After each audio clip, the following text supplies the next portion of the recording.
حیا ٹاک کے معزز سامعین السلام علیکم۔ آپ سن رہے حجاب ناول آمنہ خان کی قلم سے۔ اماں، آپ ابو کو منائیں، ابو کو بولیں وجی اس لڑکی کے بغیر نہیں رہ سکتا۔ فاطمہ ماں کے پاس بیٹھی ان کو بتا رہی تھی ان کا بیٹا کیسے اس لڑکی سے دیوانوں کی طرح محبت کرتا ہے، کیسے اس کے عشق میں پاگل ہوا جاتا ہے۔ فاطمہ، ہم سید ہیں، ہمارا اپنا مقام ہے، ہم باہر کسی قوم سے لڑکی کیسے لے آئیں؟ اماں، جب آپ یہ بات کرتی ہیں نا مجھے بہت دکھ ہوتا ہے۔ آپ کی اور ابو کی ان باتوں کی وجہ سے آج ہماری زندگی تباہ ہوئی ہے۔ آپ کو کیا لگتا ہے ہم انسان نہیں ہیں؟ ہماری کوئی خواہشیں نہیں ہیں؟ ماں کی اس بات پہ اس کا وجود جلا تھا۔ وہ جو سالوں چپ تھی آج بول رہی تھی۔ وہ بیٹی تھی، آج بھی اپنے حق میں نہیں بول رہی تھی۔ وہ بہن تھی، اپنے بھائی کے لیے بول رہی تھی۔ تو کیا کریں ہم؟ تم لوگوں کو پکڑ کے باہر دے دیں؟ اما، مجھے نہیں سمجھ آتی کب بدلے گی آپ لوگوں کی یہ سوچ، کب آپ لوگ اپنی اولاد کا بھی سوچیں گے؟ نہ جانے کب آپ لوگوں کو سمجھ آئے گی ہم بیٹیوں کے سینے میں بھی دل ہے۔ اماں، ہر لڑکی کا ارمان ہوتا ہے اس کی شادی ہو، اس کے ہاتھوں پہ بھی مہندی لگے، وہ بھی شادی کا سرخ جوڑا پہنے، اس کا شوہر ہو جو اس کا خیال رکھے، اس کا اپنا گھر ہو، اس کے بچے ہوں، اس کو بھی ماں بننے کا شرف حاصل ہو، اس کے پیروں کے نیچے بھی جنت ہو۔ وہ ایسے باتیں کر رہی تھی جیسے کوئی خواب سنا رہی ہو، جیسے کوئی کہانی ہو جو وہ بڑی چاہتوں کے ساتھ ماں کو سنا رہی ہو۔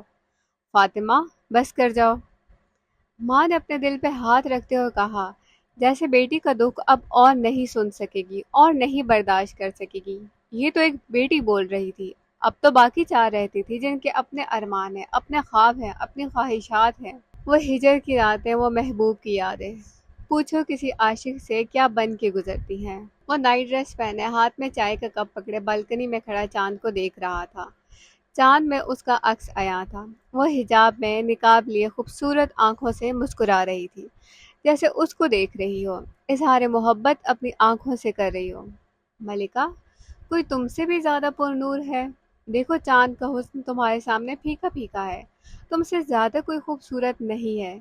لوگ ہونٹوں پہ مرتے ہیں، مسکراہٹ پہ فدا ہوتے ہیں، محبوب کے بالوں پہ جان دیتے ہیں، پیروں کی خوبصورتی کے قائل ہوتے ہیں۔ ہم مر مٹے ہیں اپنے محبوب کی کالی آنکھوں پہ، اس کے حجاب پہ، اس کے کندھے پہ پڑی چادر کے۔ چادر؟ وہ بیٹھی تھی، بار بار حجاب ٹھیک کری تھی۔ وہ کھڑی ہوئی مگر چادر نہیں تھی۔ اس کی چادر کدھر تھی؟ آج پہلی دفعہ اس کو چادر کے بغیر دیکھا۔ مگر چادر کیوں نہیں لی ہوئی تھی اس نے؟ وہ تو کبھی چادر کے بغیر نہیں ہوتی، مگر آج کیوں؟ وہ چائے کا کپ ہونٹوں کے ساتھ لگاتا ہوا ادھر ادھر ٹہلنے لگا، جیسے سوچ رہا ہو، اس کو یاد کر رہا ہو جو آج پہلی دفعہ چادر کے بغیر اس کو نظر آئی تھی۔ بھائی؟ جی بیٹا، امی بلا رہی ہے آپ کو۔ ابو بھی پاس ہیں؟ جی وہ بھی ہیں۔ خدیجہ نے دروازے پہ ہی کھڑے ہوتے ہوئے اس کو کہا، جو چائے کا کپ ہاتھ میں لیے گھوم رہا تھا، سوچ رہا تھا۔ ٹھیک ہے بیٹا، آتا ہوں میں۔ بہن کے جاتے ہی سوچوں کا رخ بدلا۔ اب کی بار سوچوں میں پریشانی آئی تھی، ایک گہری پریشانی۔ وہ جانتا تھا کہ اس سلسلے میں اس کو بلایا گیا ہے، وہ جانتا تھا وہ خبر اس کے دل پہ تیر بن کے لگے گی، وہ جانتا تھا آج وہ اپنی زندگی سے ہار جائے گا۔ اللہ جی، آج بہت دکھی ہوں میں، بہت دکھ ہے مجھے۔ آپ کو پتا ہے اماں نے مجھ سے چادر لے لی آج؟ آپ کو پتا ہے اللہ جی، مجھے ایسا لگا جیسے آج میرے پاس کچھ نہیں، جیسے سب مجھے ہی دیکھ رہے ہیں۔ آپ کو پتا ہے سب مجھ پہ باتیں کر رہے تھے آج۔ مجھے لوگوں کی عجیب عجیب نظروں سے وحشت ہوتی ہے اللہ جی۔ وہ آنکھوں سے موتی اپنی ڈائری پہ گرا رہی تھی اور جلدی جلدی لکھ رہی تھی، جیسے اس نے بہت کچھ لکھنا ہے، اللہ جی کو ایک ایک بات بتانی ہے۔ لکھتے ہوئے اس نے اتنی بھی زحمت نہیں کی کہ وہ ہاتھ سے آنسو صاف کر لے، اس کو بس لکھنا تھا، اپنا درد، اپنا غم لکھنا تھا۔ اللہ جی، میں نے کیا بہت بڑا گناہ کر دیا ہے؟ اللہ جی، میں نے تو نہیں کہا تھا کہ میری ان سے بات ہو، بس ہو گئی نا اللہ جی، اب تو نہیں ہوتی نا۔ آخری بات پہ اس کے ہاتھ رکے، آنکھوں سے خاموش موتی گرنے لگے، قلم نے ساتھ چھوڑ دیا۔ اللہ جی، مجھے بہت یاد آتے ہیں وہ۔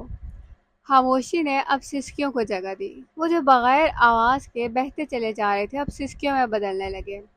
ڈائری کو دل کے ساتھ لگائے، سر کو بیڈ پہ رکھے، سسکتے ہوئے بس یہی کہنے جا رہی تھی، مجھے یاد آتے ہیں وہ، اللہ جی مجھے بہت یاد آتے ہیں وہ۔ اللہ جی، آپ کچھ کریں نا، کچھ ایسا کریں نا کہ سب کچھ ٹھیک ہو جائے، بس مجھے یہ درد کم ہو جائے جو مجھے جینا نہیں دیتا، میری سانسوں کی اذیت ختم ہو جائے۔ اللہ جی، مجھے تو کچھ پتہ بھی نہیں تھا کہ کیا ہے یہ، کیوں ہے یہ۔ اللہ جی میرے دل سے نکال لیں وجدان کو، ان کے ہونے سے مجھے درد ہوتا ہے، مجھے بہت درد ہوتا ہے اللہ جی۔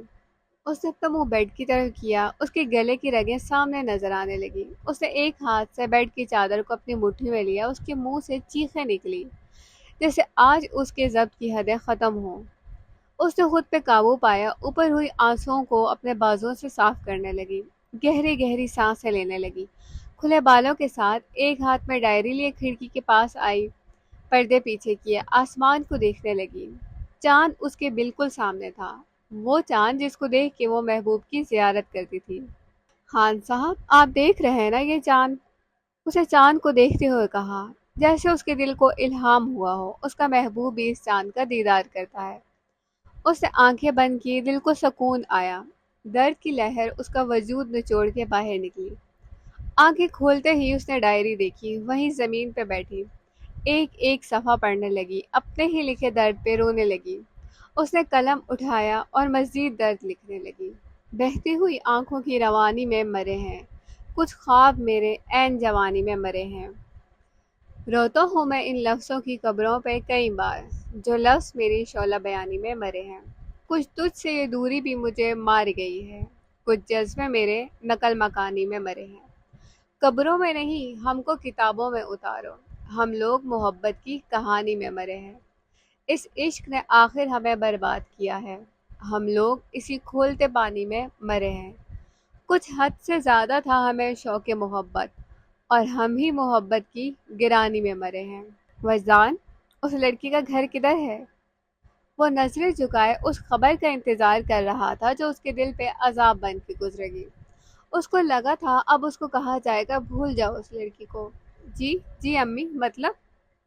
اسے ماں کی اس بات پہ اوپر دیکھا، ان کا مسکراتا چہرہ دیکھا، اس کو لگا جیسے وہ اب بول نہیں سکے گا، اس کی زبان اس کا ساتھ نہیں دے گی۔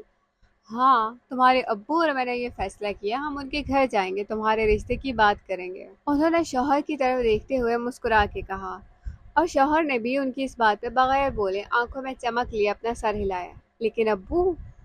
اس کی حیران ہوتی آنکھوں نے چلکنا شروع کیا، دل ہواؤں میں اڑنے لگا، اس کو لگا جیسے وہ کوئی خواب دیکھ رہا ہے، حقیقت میں یہ کہاں ممکن تھا۔ امی آپ سچ سچ کہہ رہی ہیں؟ اسے ماں سے اٹکتے اٹکتے پوچھا، جیسے وہ اپنی سنی ہوئی بات کی تصدیق چاہتا ہو، جیسے اس کے کان ایک بار پھر وہ بات سننا چاہتے ہوں جس کے لیے نہ جانے اس نے کتنی دعائیں مانگی ہے، کتنی منتیں مانگی تھی۔ جی بچے سچ کہہ رہی ہوں۔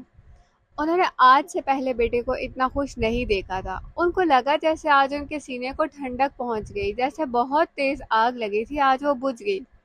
شکریہ ابو۔ وہ بہتے اشکوں کے ساتھ باپ کے پاس آیا، ان کے قدموں میں بیٹھا، دونوں ہاتھ اپنے ہاتھ میں لیے، باری باری دونوں ہاتھوں پہ پیار کیا اور پھر عقیدت کے ساتھ اپنی دونوں آنکھوں پہ لگائے، جیسے کوئی کسی پیر کے ہاتھ چومتا ہے ویسے وہ اپنے باپ کے چوم رہا تھا۔ باپ کی آنکھوں میں نمی آئی، انہوں نے پیار سے اس کے سر پہ ہاتھ پھیرا۔ امی آپ کا بہت شکریہ۔ پھر وہ اٹھا، ماں کے پاس آیا، ماں کے قدموں میں بیٹھا، وہ جو پاؤں بیڈ پہ رکھے لیٹی تھی، باری باری ان کے پاؤں چومے۔ وہ اٹھی، اس کو اپنے پاس کیا، اپنے سینے سے لگایا، اس کی آنکھوں کے آنسو صاف کیے اور بچوں کی طرح اس کے منہ کے دونوں طرف پیار کیا، ایک پیار بھرا بوسہ دیا۔ اب اس کو اٹھنا تھا، شکرانے کے نوافل پڑھنے تھے، اللہ کے حضور سجدہ دینا تھا، سجدہ تشکر۔ پھر اس کو چاند کو دیکھنا تھا، ملکہ کو بتانا تھا، اس کو اپنے دل کی آواز سے خوشخبری دینی تھی۔ امی میں آتا ہوں۔ اس کا بس نہیں چل رہا تھا، وہ اونچا اونچا چیخے، سب کو بتائے اس کے ماں باپ راضی ہیں، اس کی خوشی میں خوش ہیں۔ وہ اٹھا، باہر گیا، اب آنسوؤں کے ساتھ چہرے پہ مسکراہٹ تھی، ایک خوبصورت مسکراہٹ۔ کدھر کدھر کدھر؟ کمرے سے باہر نکلتے ہی اس کو پانچوں بہنوں نے گھیر لیا، اس کو درمیان میں کھڑا کر کے اپنے ہاتھوں کی سلاخوں کے اندر کر دیا۔ کدھر بھاگ رہے ہیں آپ جناب؟ زینب نے اس کو گھور کے دیکھتے ہوئے کہا۔ وہ کب سے دروازے کے باہر کھڑی کان لگائے سن رہی تھی، جیسے بھائی سے زیادہ ان کو ڈر ہو اور بھائی سے زیادہ ان کو خوشی۔ اللہ بچائے میری جان کے وجدان غنڈوں میں پھنس گیا۔ اس نے گھورتے ہوئے باری باری سب کو دیکھا اور مسکراتے ہوئے کانوں کو ہاتھ لگاتے ہوئے بہنوں کو کہنے لگا، نہ جی، اتنی آسانی سے ہم آپ کو چھوڑ دیں، ایسا کیسے ہو سکتا ہے؟ اسی طرح ہاتھوں میں ہاتھ ڈالے گول گول گھومتے ہوئے سب نے ایک ساتھ کہا، کیا چاہیے یہ تو بتاؤ ظالموں، اس نے مصنوعی سی ناراضگی دکھاتے ہوئے کہا، جیسے ان کی قید بہت سخت ہو۔ ہمیں تو بہت اچھی سی ٹریٹ چاہیے، فاطمہ نے مسکراتے ہوئے کہا۔ آپ بھی آپ بھی ان چڑیلوں کے ساتھ مل گئی؟ اس نے گول گھومتے ہوئے فاطمہ کی طرف دیکھ کے کہا۔ یہ تو ہمارا حق ہے وزیر، ٹریٹ تو ہم اچھی خاصی لیں گے۔ اچھا 10-10 روپے بہت ہے سب کے لیے۔ اس نے اپنا والیٹ نکالا اور 10-10 کے نوٹ نکالنے لگا۔ اس کے والیٹ باہر نکالتے ہی سب بہنوں نے اس پہ دعویٰ بول دیا، اس کو نیچے لٹا کے اس کا والیٹ چھین لیا۔ اللہ جی مجھے بچائیں! زمین پہ لیٹے لیٹے وہ اونچا اونچا چلانے لگا۔ بتاؤ بتاؤ کتنے پیسے ہیں؟ سب آپس میں ہاف ہاف کر لیں گے۔ نہیں میں چھوٹی ہوں، مجھے زیادہ ملیں گے۔ کیوں زیادہ ملیں گے؟ سب کو برابر برابر ملیں گے۔ پانچوں اس کا والیٹ لے کے پیسوں کو دیکھنے لگی۔ یہ مجھے دے دینا، کل آپ لوگوں کو باہر کھانے پہ لے کے جاؤں گا۔ اس نے اپنے کپڑے ٹھیک کرتے ہوئے کہا۔ نہیں نہیں، وہ بھی ہوگا اور ہم یہ پیسے بھی لیں گے۔ اچھا بھائی لے لو، سب لے لو، میری شہزادیوں سے اچھے تو نہیں ہیں یہ؟ اس نے مسکراتے ہوئے کہا اور باری باری بہنوں کو اپنے دل سے لگایا، ان کے ماتھے پہ بوسہ دیا۔ اچھا پیسے لے لیے نا، والیٹ تو واپس کر لو۔ یہ لے جانا، کیا یاد رکھیں گے آپ؟ زینب نے مسکراتے ہوئے اس کی طرف خالی والیٹ کرتے ہوئے کہا۔ اب اجازت ہو تو جاؤں میں؟ اسے کمرے کی طرف اشارہ کرتے ہوئے کہا۔ جی جی جناب، اجازت ہے اب آپ کو، جائیں جائیں۔ زینب نے اس کو بازوؤں سے پکڑتے ہوئے کہا اور مسکرانے لگی۔ وجی؟ وہ جا رہی تھی کہ فاطمہ نے اس کو آواز دی۔ جی آپی۔ وہ پیچھے مڑا، اس کے پاس گئی، اس کو اپنے دل سے لگایا، ماتھے پہ پیار کیا۔ بہت مبارک ہو میری جان۔ بہن کے پیار نے اس کو ایک بار پھر کمزور کر دیا، اس کی آنکھوں میں نمی آئی۔ بہن کو گلے سے لگایا۔ ان دونوں کو گلے سے لگتا دیکھ کے ساری بہنیں پاس آئی، سب نے اس کو اپنی باہوں کے گھیرے میں لیا اور شکر ادا کرنے لگی۔ ان کے گھر آج عرصے بعد خوشی آئی تھی اور وہ خوشیاں منا رہے تھے۔ وہاں موجود کس کو خبر تھی خوشیاں بس تھوڑے وقت کی ہوتی ہیں۔ یا اللہ تیرا لاکھ لاکھ شکر ہے، وجدان اس قابل نہیں تھا جتنی تو نے اس کو خوشی دی ہے۔ بہت خوش ہوں میں اللہ، بہت خوش ہوں، اتنا خوش کہ میرا دل چاہتا ہے آج پوری رات میں سجدے سے نہ اٹھوں، رو رو کے تمہارا شکریہ ادا کروں۔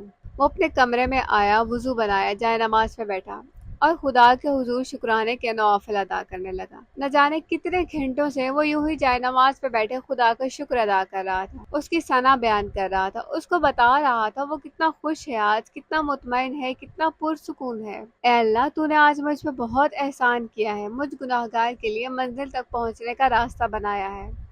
راستہ مجھے مل گیا ہے، منزل تک بھی رسائی ہو جائے گی انشاءاللہ، میری ملکہ اب میری ہو جائے گی۔ جائے نماز بچھائے وہ دعا کر کے اٹھا، بالکنی کے پاس آیا، کھڑکی کے پردے پیچھے کیے، آسمان کی طرف دیکھا۔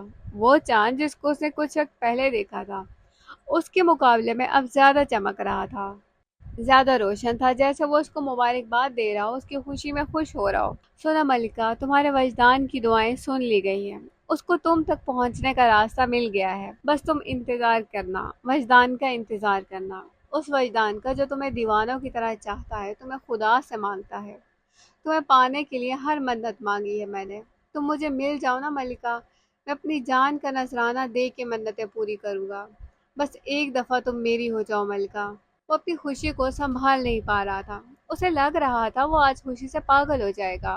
وہ بار بار شیشے کے آگے جاتا، خود کو دیکھتا، اپنے چہرے کی مسکراہٹ کو دیکھتا، اپنی خوشی پہ خود ہی خوش ہوتا اور خود ہی ماشاءاللہ کہتا، جیسے اپنی ہی نظر سے ڈر رہا ہو، کہیں اس کو خوشیوں کو اس کی اپنی ہی نظر نہ لگ جائے۔ اماں، میں چاہتی ہوں اب ہمیں زرمینہ کی شادی کا سوچنا چاہیے، رقیہ بیگم نے اماں کے کمرے میں بیٹھ کے ان کو کہا۔ تمہیں اچانک سے اس کی شادی کا خیال کیسے آ گیا؟ اماں کی جگہ ابراہیم صاحب نے ان کو جواب دیا، جیسے ان کو بیوی کی اس بات پہ بہت حیرت ہوئی ہو۔ میں تو ایسے ہی کہہ رہی تھی، اس کی شادی کی عمر ہے اور بچیوں کی شادیاں وقت پہ ہی کی ہوئی اچھی ہوتی ہیں۔ کوئی بات ہوئی ہے کیا؟ اماں نے بیٹی کی طرف دیکھتے ہوئے ان سے پوچھا۔ نہیں نہیں اماں، بات تو کوئی بھی نہیں ہوئی، اتنے رشتے آ رہے ہیں زرمینہ کے، یوں روز روز رشتے ٹھکرانا اچھی بات تو نہیں ہے۔ انہوں نے اپنے دل کی پریشانی کو چھپاتے ہوئے کہا۔ ٹھیک کہہ رہی ہو تم، یوں رشتے ٹھکرانا ایک گناہ ہے، بار بار بیٹیوں کے لیے اچھے رشتے نہیں آتے۔ اماں نے رقیہ بیگم کی بات پہ ان کا ساتھ دیا، ان کے دل کو سکون ہوا۔ ہماری زرمینہ گل کو رشتوں کی کوئی کمی نہیں ہے اماں، ابھی وہ پڑھ رہی ہے، جب تک اس کی تعلیم مکمل نہیں ہوتی میں اس کی شادی نہیں کروا سکتا۔ مگر ابراہیم صاحب، مجھے لگتا ہے میں نے اپنی بات کر لی ہے۔ اب کی بار ابراہیم صاحب کا لہجہ ایسا تھا کہ وہ کچھ بول نہ سکی، مگر دل کا حال وہ بہت اچھے سے جانتی تھی۔ وہ چاہتی تھی جلد از جلد زرمینہ کی شادی ہو جائے۔ ان کی عزت کی حفاظت اسی میں تھی، زرمینہ کی شادی ہو جائے، وہ اپنے گھر کی ہو جائے۔ اس عمر میں بچیاں بہک جاتی ہیں، خواب دیکھتی ہیں، یہ کچی عمر کے خوابوں کی کہاں کوئی تعبیر ہوتی ہے۔ شادی ہو جانے کے بعد سب ٹھیک ہو جاتا ہے، وہ سب بھول جاتی ہیں۔ انشاءاللہ میری زرمینہ بھی سب بھول جائے گی۔ انہوں نے آنکھیں بند کر کے ایک گہرا سانس لیا، اپنے دل میں کہنے لگی، یہ چاند ایک دم اتنا روشن کیسے ہو گیا؟ وہ کھڑکی کے پاس کھڑی چاند کو دیکھ رہی تھی۔ چاند کو تو وہ کب سے دیکھ رہی تھی، مگر یہ ایک دم سے کیسے اتنا روشن ہو گیا، جیسے چاندنی میں نہا رہا ہو، جیسے کوئی فرشتہ آسمان سے اتر آیا ہو اور سارا عالم نور ہی نور ہو گیا ہو۔ اس نے آنکھیں بند کی، جیسے اس نور کو اپنے اندر اتار رہی ہو۔ آنکھیں بند کرتے ہی اس کو لگا جیسے اس کو سکون مل رہا ہے، جیسے کہیں بہت خوش ہے، جیسے کہیں کوئی بہت خوش ہے، وہ اپنی خوشی سے اس کے بے قرار دل کو قرار دے رہا ہے، جیسے آج اللہ نے اس کو خوشی کی بشارت دی ہو، اس کے دل میں سکون اتارا ہو۔ اللہ جی، میرے دل کو ایسے ہی پرسکون رکھا کرے نا، میرے دل میں اپنا ایسے ہی نور ڈالا کرے نا۔ اسے آسمان کی طرف دیکھا اور دعا کرنے لگی۔ دعا میں اللہ جی سے شکایت کرنے لگی۔ وہ ہمیشہ اللہ جی سے گلے کرتی تھی، اپنے چھوٹے چھوٹے گلے بھی وہ اللہ جی سے کیا کرتی تھی۔ اس کو بہت حیرت ہوتی تھی ان لوگوں پہ جو یہ کہتے تھے اللہ جی گلوں پہ خفا ہوتے ہیں، ان کا بس شکر ادا کیا کرو۔ وہ تو اللہ جی سے ناراض بھی ہوتی تھی اور ناراضگی کی صورت میں ان سے بات کرنا چھوڑ دیا کرتی تھی، اور پھر خود ہی مان بھی جاتی یا پھر اس کو منا لیا جاتا۔ اس کو جس چیز کا دل چاہتا اللہ جی کسی نہ کسی وسیلے سے اس تک وہ چیز پہنچا دیتے اور وہ خوش ہو جاتی، اور اس طرح دونوں میں بات چیت کا سلسلہ پھر سے شروع ہو جاتا۔ وہ ہمیشہ یہ سوچتی تھی اللہ جی تو اپنے بندے سے بہت محبت کرتے ہیں، اور جہاں محبت ہوتی ہے وہاں شکایتیں بھی ہوتی ہیں، وہاں ناراضگی بھی ہوتی ہے، اور جہاں ناراضگی ہوتی ہے وہیں تو گہری محبت ہوتی ہے۔ تمہاری چادر کدھر ہے؟ پھولوں کے پاس گھاس پر بیٹھے فضا نے اس کو دیکھتے ہوئے پوچھا، جو نظریں جھکائے سر کو گھٹنوں پہ رکھے گم گم سی بیٹھی تھی، جیسے اس کو اس دنیا سے کوئی مطلب نہ ہو۔ چادر؟ اس نے اس کے اس سوال پہ نظریں جھکا لی۔ درد کی ایک لہر اس کے وجود میں اتری۔ زری، کیا ہوا ہے؟ چادر کدھر ہے تمہاری؟ امی نے لے لی، اس نے آنسوؤں کو چھپانے کی ناکام کوشش کرتے ہوئے کہا۔ مگر کیوں زری؟ اس نے اس کا چہرہ اوپر کیا جو آنسوؤں سے بھرا ہوا تھا۔ ایسا ہی فضا، امی کہتی ہیں میں اس چادر کی حقدار نہیں رہی اب۔ یہ کیا بات ہوئی؟ تم نے کون سا کوئی جرم کر لیا ہے؟ جرم ہی تو ہے نا فضا، امی کہتی ہیں تم نے بابا جان کا غرور توڑا ہے۔ کیسے توڑا ہے تم نے غرور؟ پتہ نہیں، اسے ہاتھوں کو گھاس پہ پھیرتے ہوئے کہا۔ زری، وہ سامنے دیکھو، تمہیں کوئی لڑکی ایسی نہیں نظر آئے گی جو کسی لڑکے کے ساتھ نہ بیٹھی ہو نہ گھوم رہی ہو۔ تم نے تو صرف فون پہ بات کی اور تمہارا جرم اتنا بڑا ہو گیا کہ تم سے چادر ہی لے لی گئی۔ چھوڑو نا فضا، ان کی مرضی ہے، لیکن آنٹی نے بہت غلط کیا ہے زری، ان کو ایسا نہیں کرنا چاہیے تھا، تمہیں اس جرم کی سزا نہیں دینی چاہیے تھی جو تم نے کیا ہی نہیں ہے۔ ان کو یہی بہتر لگا ہوگا نا فضا، اور ایک نامحرم سے رات کی تاریکی میں بات کرنا جرم نہیں ہوتا، گناہ ہوا کرتا ہے۔ اس نے اب کی بار اس کی طرف دیکھا، اس کی آنکھوں میں آنکھیں ڈالی اور اپنی بات کر کے فوراً نظریں جھکا لی۔ زری، کوئی تمہاری طرح بھی ہو سکتا ہے؟ اس نے اپنی آنکھوں کے کونے سے نکلتے ہوئے پانی کو صاف کرتے ہوئے کہا۔ اللہ میری طرح کسی کو کرے بھی نہ فضا جو اپنی ماں کی دی ہوئی چادر بھی نہ سنبھال سکے۔ اس نے اپنے چہرے کا رخ دوسری طرف موڑتے ہوئے کہا، جیسے وہ نہ چاہتی ہو کوئی اس کی آنکھوں کا درد دیکھے، آنکھوں سے گرتے آنسو دیکھے، مگر جس کو اللہ نے دکھانا ہو وہ فاصلوں سے بھی دیکھ لیتے ہیں۔ وہ دور سے کھڑا اس کو دیکھ رہا تھا جو زمین پہ بیٹھی آنکھوں کو بار بار رگڑ رہی تھی۔ اس کی آنکھوں سے بہتے آنسو دور کھڑے وجدان کے دل پہ لگ رہے تھے۔ وہ کیوں روتی ہے اتنا؟ آخر کیا ہوا ہے؟ کیا پریشانی ہے اس کو؟ کیوں روتی ہے وہ ایسے؟ وہ اپنے آفس میں ادھر ادھر ٹہل رہا تھا، جیسے ایک بے سکونی سی کیفیت اس پہ طاری ہو۔ وہ تو بہت خوش تھا آج، اتنا خوش کہ ساری کائنات کی خوشیاں اس کے سامنے کم پڑ رہی تھی۔ وہ اپنی اس خوشی میں ملکہ کو بھی شریک کرنا چاہتا تھا۔ اس نے اپنی منزل تک پہنچنے کی پہلی سیڑھی پہ قدم رکھا تھا، وہ اس قدم پہ اس کو تحفہ دینا چاہتا تھا۔ وہ یونیورسٹی آنے سے پہلے مارکیٹ گیا، اس نے آج یونی لیٹ جانا تھا۔ وہ مارکیٹ میں کھڑا ادھر ادھر دیکھنے لگا، اس کو اپنی ملکہ کی شایان شان تحفہ لینا تھا۔ اس دنیا میں تو ایسی کوئی چیز نہیں جو میری ملکہ کی شایان شان ہو۔ وہ ہر چیز دیکھ رہا تھا مگر ایسا کچھ نہیں تھا جو اس کو پسند آتا۔ اس نے پہلے کب کسی کے لیے تحفے لیے تھے؟ اس کو تو پتہ بھی نہیں تھا کیا لینا ہے۔ وہ اپنی زندگی کا پہلا تحفہ لے رہا تھا، پہلا تحفہ تھا جو وہ کسی کو دے رہا تھا۔ وہ بغیر کچھ سوچے، بغیر کچھ دیکھے بس چلتا جا رہا تھا۔ وہ ایک دکان کے پاس رکا، اس کی نظر اوپر پڑی۔ سامنے ایک خوبصورت سفید چادر لہرا رہی تھی۔ وہ وہیں رکا، اس چادر کو دیکھنے لگا۔ اس نے اس چادر کو اپنے ہاتھ میں لیا، وہ خوبصورت سفید چادر۔ اس نے اپنی آنکھیں بند کی، اس کا عکس اس کی آنکھوں کے سامنے گھوما۔ وہ یہی سفید چادر پہنے کسی شہزادے سے کم نہیں لگ رہی تھی۔ اس چادر کا رنگ بالکل اس کے کردار جیسا ہے، پاکیزہ۔ جس طرح اس چادر کا رنگ پاک ہے، اسی طرح میرا ملکہ کا کردار پاک ہے۔ اس نے وہ چادر اتاری، اپنے دونوں ہاتھوں میں پکڑی، اس کا نظر بھر کے دیکھا۔ یہ چادر نہیں ملکہ، یہ عزت ہے جو میں تمہیں دے رہا ہوں۔ اس نے چادر پہ ہاتھ پھیرتے ہوئے کہا، یہ پیک کر لیں بھائی۔ وہ بہت خوش تھا، اس نے ملکہ کے لیے تحفہ لے لیا۔ وہ بار بار اس کو دیکھ رہا تھا، اس کو محسوس کر رہا تھا۔ جب وہ پہنے گی تو اس چادر کی قیمت لاکھوں میں ہوگی۔ اس سے زیادہ یہ چادر کسی کے کندھے پہ نہیں اچھی لگ سکتی۔ یہ صرف میری ملکہ کے لیے بنائی گئی ہے۔ یہ پاکیزگی میری ملکہ کے سامنے پھیکی ہے۔ میری ملکہ اس سے زیادہ پاکیزہ ہے۔ وہ اپنی کرسی پہ بیٹھا، ایک بار پھر اس چادر کو دیکھا۔ لبوں پہ مسکراہٹ آئی، آنکھوں میں چمک اتری۔ کیا ملکہ میرا تحفہ قبول کرے گی؟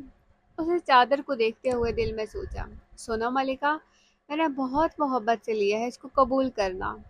اس نے چادر کو پیار سے بیگ میں رکھتے ہوئے کہا، زری، آپ کو پتہ ہے مجھے آپ کی سب سے اچھی بات کیا لگتی ہے؟ مہنور نے اس کے پاس بیٹھتے ہوئے کہا، جی کون سی؟ آپ کا پردہ، مجھے بہت اچھا لگتا ہے آپ کا ایسے پردے کرنا۔ حجاب تو سبھی کرتے ہیں مگر آپ کا انداز، آپ کا پورا با پردہ ہونا مجھے بہت اچھا لگتا ہے۔ زرمینا، آپ نے کسی سے امپریس ہو کے پردہ کرنا شروع کیا ہے؟ جی مانور، میں نے بالکل کسی سے امپریس ہو کے پردہ کیا ہے، اور جانتی ہو میں کس سے امپریس ہوں؟ خاتون جنت بی بی جان علیہ السلام سے۔ پتہ ہے مانور، میں نے جب سورہ نور پڑھی نا تو مجھے بہت ڈر لگا۔ جب قرآن پاک میں پردے کا حکم اللہ جی نے دیا ہے تو ہم کیوں نہ کریں پردہ؟ آج کل کی لڑکیاں پردے کی اہمیت سمجھتی ہی نہیں ہیں، ان کو پتہ ہی نہیں پردہ کیا ہوتا ہے۔ ایک بار بی بی جان کے 2 بال نظر آئے، فقط 2 بال، تو اللہ پاک نے وقت روک دیا، وقت وہیں پہ رک گیا۔ اور ہمارے پردے کا یہ عالم ہوتا ہے کہ سارے بال ماتھے پہ ہوتے ہیں اور ہم حجاب لیے ہوتے ہیں۔ پتہ ہے مانور، اللہ پاک نے سورہ نور میں واضح پردے کا حکم دیا ہے۔ اے نبی صلی اللہ علیہ وسلم، مومن عورتوں سے کہہ دو کہ اپنی نظریں بچا کر رکھیں اور اپنی شرمگاہوں کی حفاظت کریں، اور اپنا بناؤ سنگار نہ دکھائیں بجز اس کے جو خود ظاہر ہو جائے، اور اپنے سینوں پہ اپنی اوڑھنیوں کے آنچل ڈالے رہیں۔ وہ اپنا بناؤ سنگار نہ ظاہر کریں مگر ان لوگوں کے سامنے، شوہر، باپ، شوہروں کے باپ، اپنے بیٹے، شوہروں کے بیٹے، بھائی، بھائیوں کے بیٹے، بہنوں کے بیٹے، اپنے میل جول کی عورتیں، اپنے مملوک، وہ زیر دست مرد جو کسی اور قسم کی غرض نہ رکھتے ہوں، اور وہ بچے جو عورتوں کی پوشیدہ باتوں سے بھی واقف نہ ہوئے ہوں۔ وہ اپنے پاؤں زمین پر مارتے ہوئے نہ چلا کریں کہ اپنی جو زینت انہوں نے چھپا رکھی ہو اس کا لوگوں کو علم ہو جائے۔ اے مومنو، تم سب مل کر اللہ سے توبہ کرو، توقع ہے کہ فلاح پاؤ گے۔ پتہ ہے مانور، اس آیت میں ہمارے لیے بہت ساری باتیں ہیں جو ہر مسلمان عورت کو سمجھنا بہت ضروری ہے۔ جو عورت یہ باتیں سمجھ جائے گی نا تو معاشرے میں سے عورت کے نام کا شر ہی ختم ہو جائے گا۔ وہ ہمیشہ پردے کی بات کرتی تھی، اس کو بہت عجیب لگتا تھا ان لڑکیوں کو دیکھنا جو بغیر پردہ لیے ایک غیر مرد کی آنکھوں کی زینت بنتی ہیں۔ ہمارا معاشرہ تو بھرا پڑا ہے ان مرد نما بھیڑوں سے۔ ان کو تو موقع ملنا چاہیے اپنی آنکھوں کی ٹھنڈک کو عورت کے جسم سے مٹانے کی۔ بدبخت ہوتی ہے وہ عورت جو اپنا آپ ظاہر کرتی ہے ایسے مردوں پہ جن کو پتہ ہی نہیں ہوتا ان کی ماں بھی ایک عورت ہے، ان کی بہن بھی ایک عورت ہے، ان کی بیوی، ان کی بیٹی بھی ایک عورت ہے۔ مانور، آپ کو سمجھ آ رہی ہے نا میری بات؟ جی زرمینہ، میں سن رہی ہوں۔ اس نے اس کی طرف دیکھتے ہوئے کہا، پتہ ہے مانور، اس آیت میں سب سے پہلی بات جو کی گئی ہے وہ یہ ہے، اور اے نبی صلی اللہ علیہ وسلم، مومن عورتوں سے کہہ دو کہ اپنی نظریں بچا کر رکھیں اور اپنی شرمگاہوں کی حفاظت کریں۔ آیت کے اس حصے میں مسلمان عورتوں کو حکم دیا گیا ہے کہ وہ اپنی نگاہوں کو نیچے رکھیں، کسی غیر مرد کو نہ دیکھیں۔ اس میں آپ کو ایک واقعہ سناتی ہوں مانور۔ حضرت سلمہ رضی اللہ تعالیٰ عنہ فرماتی ہیں، ایک مرتبہ میں اور حضرت میمونہ بنت رضی اللہ تعالیٰ عنہ حضور اقدس کے پاس بیٹھی تھی۔ اسی وقت حضرت ابن مکتوب تشریف لائے تو حضور اقدس نے ہمیں پردے کا حکم دیا۔ میں نے ان کے حکم پر کہا، اے اللہ کے محبوب، یہ تو نابینا ہے، یہ تو ہمیں نہیں دیکھ سکتے۔ تو حضور پر نور نے ارشاد فرمایا، کیا تم دونوں بھی نابینا ہو؟ کیا تم ان کو نہیں دیکھتی؟ اس سے ہمیں یہ پتہ چلا کہ مرد کو ہی نظریں نیچے کرنے کا حکم نہیں ہے، بلکہ عورت کو بھی یہ حکم ہے کہ وہ غیر مرد کو نہ دیکھیں۔ اب اگلی بات جو اس آیت میں کی گئی ہے وہ ہے اپنی شرمگاہوں کی حفاظت کریں۔ اب اس بات کا مطلب ہے کہ عورت اپنی زینت کی حفاظت کرے۔ ابو البرکات عبداللہ بن احمد نصفی فرماتے ہیں، زینت سے مراد وہ چیزیں ہیں جن کے ذریعے عورت سجتی سنورتی ہے، جیسے زیور اور سرما وغیرہ۔ اور چونکہ زینت کے سامان کو دکھانا مباح ہے، اس لیے آیت کا معنی یہ ہے کہ مسلمان عورتیں اپنے بدن کے ان اعضاء کو ظاہر نہ کریں جہاں زینت کرتی ہیں، جیسے سر، کان، سینہ، گردن، بازو وغیرہ۔ البتہ ہاتھ اور پاؤں کو چھپانے میں مشقت ہوتی ہے تو وہ ظاہر ہو سکتے ہیں، اسی طرح چہرہ بھی چھپانا چاہیے۔ سمجھ آ رہی ہے نا آپ کو ماہنور؟ اسے کچھ لمحے رک کے پاس بیٹھی اس لڑکی کو کہا جو کب سے اس کو سن رہی تھی، جی جی مجھے سمجھ آ رہی ہے، آپ بولے نا۔ ٹھیک، اب یہ تو ہو گئی دو باتیں، اب ہم اگلی بات کی طرف آتے ہیں۔ اور اپنے دوپٹے اپنے گریبانوں پہ ڈالے رکھیں۔ اب اس بات سے یہ مطلب ہوا مسلمان عورتیں اپنے دوپٹوں سے اپنے بال، اپنے پہنے ہوئے زیور اور سینے وغیرہ ڈھانپ کے رکھیں۔ پتہ ہے مانو، جب یہ آیت نازل ہوئی تو اس حکم پہ عمل کرنے میں صحابیات رضی اللہ تعالیٰ عنہ کا جذبہ قابل دید ہے۔ اس پہ اماں عائشہ صدیقہ رضی اللہ تعالیٰ عنہ نے فرمایا، اللہ تعالیٰ ان عورتوں پہ رحم فرمائے جنہوں نے سب سے پہلے ہجرت کی تھی کہ جب اللہ پاک نے یہ حکم صادر فرمایا اور وہ اپنے دوپٹے اپنے گریبانوں پہ ڈالے رکھیں تو انہوں نے اپنی اونی چادروں کو پھاڑ کے اوڑھنیاں بنا لیا تھا۔ پتہ ہے مانو، پردے کے متعلق 3 عظیم واقعات ہمارے سامنے ہیں۔ پہلا یہ ہے، حضرت عائشہ صدیقہ فرماتی ہیں، پردے کا حکم صادر ہونے کے بعد میرے رضائی چچا افلح تشریف لائے تو میں نے ان سے ملاقات سے انکار کر دیا۔ چونکہ وہ میرے رضائی چچا تھے تو میرے لیے نامحرم تھے، تو میں نے ان سے ملاقات نہیں کی۔ جب حضور اقدس کو پتہ چلا تو آپ نے فرمایا، اے عائشہ، افلح کو اجازت دے دو، وہ تمہارے رضائی چچا ہے۔ حضور اقدس کی اجازت سے وہ اپنے چچا سے ملی۔ ایک اور خوبصورت واقعہ ہمیں تاریخ سے ملتا ہے۔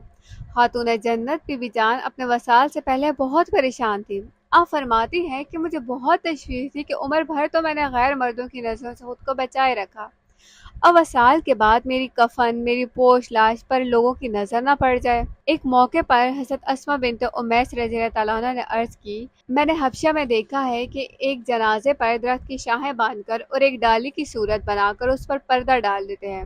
تو انہوں نے کھجور کی شاخیں منگوا کر انہیں جوڑا اور اس پر کپڑا باندھ کر خاتون جنت فاطمہ بنت محمد صلی اللہ علیہ وسلم کو دکھایا۔ اسے دیکھ کے آپ بہت خوش ہوئی اور لبوں پہ مسکراہٹ آئی۔ بس آپ کی یہی ایک مسکراہٹ تھی جو سرکار مدینہ حضور اقدس صلی اللہ علیہ وسلم کے وصال کے بعد دیکھی گئی۔ اور تیسرا قصہ یہ ہے کہ حضرت خلاد رضی اللہ تعالیٰ عنہ کا بیٹا جنگ میں شہید ہو گیا۔ آپ رضی اللہ تعالیٰ عنہ ان کے بارے میں معلومات کرنے چہرے پہ نقاب ڈالے باپردہ بارگاہ رسالت آپ صلی اللہ علیہ وسلم میں حاضر ہوئی۔ جب وہ وہاں گئی تو اس پہ کسی نے حیرت سے پوچھا، اس وقت بھی آپ نے چہرے پہ نقاب ڈال رکھا ہے؟ تو جانتی ہیں انہوں نے کتنا خوبصورت جواب دیا، میں نے اپنا بیٹا کھویا ہے، حیا نہیں کھوئی۔ اور ہمارے ہاں کیا ہوتا ہے، جب کوئی غم آتا ہے تو اس سے پہلے عورتوں کے دوپٹے پیروں میں گرتے ہیں۔ یہ کہاں لکھا ہے آپ سر کو ننگا کر کے اپنے سینے پیٹو؟ کیا یہی ایک دکھ کا اظہار ہوتا ہے؟ اور کوئی عورت ایسا نہیں کرے گی تو اس کا مطلب ہے وہ دکھی نہیں ہے، اس کو کوئی دکھ نہیں ہوا۔ ان واقعات میں ان عورتوں کے لیے بڑی نصیحت ہے جو مسلمان ہونے کے باوجود اللہ رب العزت کے دیے حکم پہ عمل نہیں کرتی، دنیا اور اس کی رونقوں میں لگ جاتی ہیں، بےہودہ فیشن کر کے سرے بازار نکلتی ہیں اور کہتی پھرتی ہیں فیشن تو آیا ہی لڑکیوں کے لیے ہے۔ بے شک فیشن لڑکیوں کے لیے آیا ہے، اس کے ساتھ ساتھ چادر بھی لڑکیوں کے لیے آئی ہے۔ مجھے حیرت ہوتی ہے ان لڑکیوں پہ، بلکہ مجھے دکھ ہوتا ہے ان لڑکیوں پہ جو خود کو ہر کتے بلے کو دکھاتی ہیں، ہر کوئی ان کو دیکھتا ہے پھر بات کرتا ہے۔ ایک عورت کی تذلیل مطلب پورے معاشرے کی عورتوں کی تذلیل ہے۔ مزید اچھی ویڈیوز کے لیے ہمارے چینل کو لائک، سبسکرائب اور شیئر ضرور کیجیے اور ساتھ میں موجود گھنٹی کے نشان کو دبانا مت بھولیے گا تاکہ نئی آنے والی ویڈیو کا نوٹیفیکیشن آپ تک پہنچ سکے۔